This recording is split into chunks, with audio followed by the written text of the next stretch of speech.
Several MCU projects have been put on hold at Marvel Studios. The next Avatar series has been announced, and Avatar Korra has a lot of explaining to do. Angela Bassett reveals her feelings for her Wakanda Forever Oscar snub. Will Smith wants Zendaya for a surprising movie sequel. And finally, a fan favorite is coming to your friendly neighborhood Spider-Man Season 2. My name is Jermaine, and this is your show giving you nerdy news and headlines that you might have missed throughout the week. This is in case you missed it for the week of February 17th. And don't forget, all the stories are timestamped down below. It's been reported by multiple outlets that Marvel put a pause on several of its shows that has already been in development for Disney+. Two of them in which includes The Strange Academy and the Nova series. This seems to stem from the creative overhaul at Marvel, which started, if you remember, for Daredevil Born Again. They were basically going to reboot the entire franchise until they realized how stupid that was, and instead of rebooting it, we're just gonna get a season 4. But to be fair, good. I'm glad that they put a pause on all these series. I've been one of the Marvel's biggest defenders, but I can't defend them keep introducing characters and we just never see them again.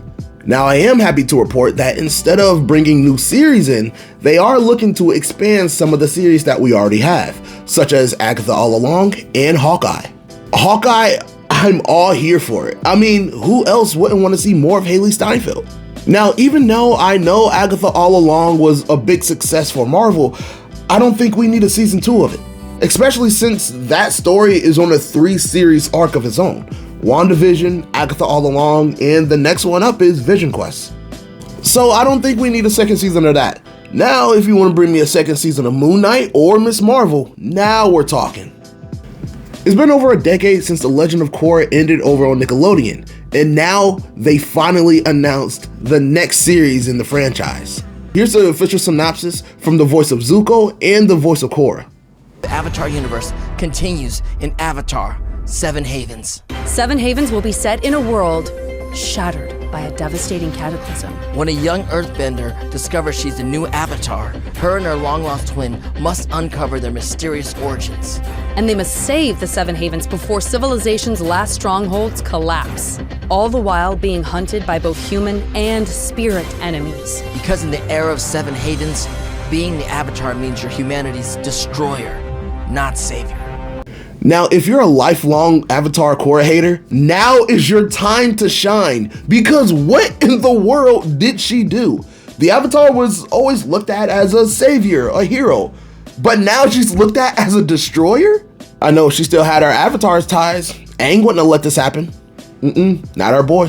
Nope. But if you're an Avatar fan, we're gonna be eating good for these next few years. Not only do we have Avatar 7 Havens to look forward to, but a theatrical version of Aang and Team Avatar is coming to theaters either at the end of this year or in 2026.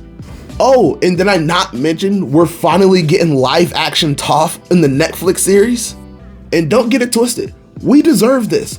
Everybody who was around for the live action 2010 movie, we deserve this.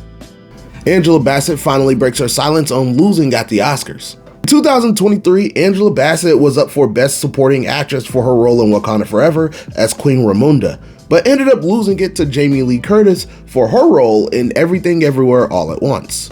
Now look, Everything Everywhere All at Once was one of my favorite movies that past year, but in no way, shape, or form should Jamie Lee Curtis have won that.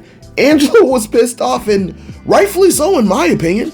Love or hate what Wakanda Forever did with T'Challa after Chadwick Boseman's passing, but one thing we can all agree on is that Angela Bassett did her thing. Angela Bassett did the thing. I know how to solve all of this for these award shows. Put them in a wrestling match, whoever wins gets the Oscar. Here's a pop quiz for you. In 2005, how much money did Will Smith's Hancock make in the theaters? If you said over $600 million, you're right. You're also a stinking cheater. Will Smith said that not only is Hancock 2 in pre-production, but they're gonna approach Zendaya for a role. He's collecting all these young black actors like Infinity Stones for sequels to his old movies. Michael B. Jordan in I Am Legend 2, Zendaya for Hancock 2. Who's next? Aldous Hodge for Wild Wild West 2? And finally, we get our first look at your friendly neighborhood Spider-Man 2 as writer and producer of the show Jeff Tramiel show art of not only Gwen Stacy, but as Spider-Gwen as well. Now look, if you haven't seen this series on Disney Plus, please change that today. I believe that there's a lot that these live-action MCU shows could learn from these animated series. This has been the Unprofessional Critics in case you missed it for the week of February 17th. Don't forget, like the video, comment on the video, subscribe, what's your favorite story, and we'll see you soon. Bye. Subscribe for more headlines throughout the week, games, and 60-second reviews.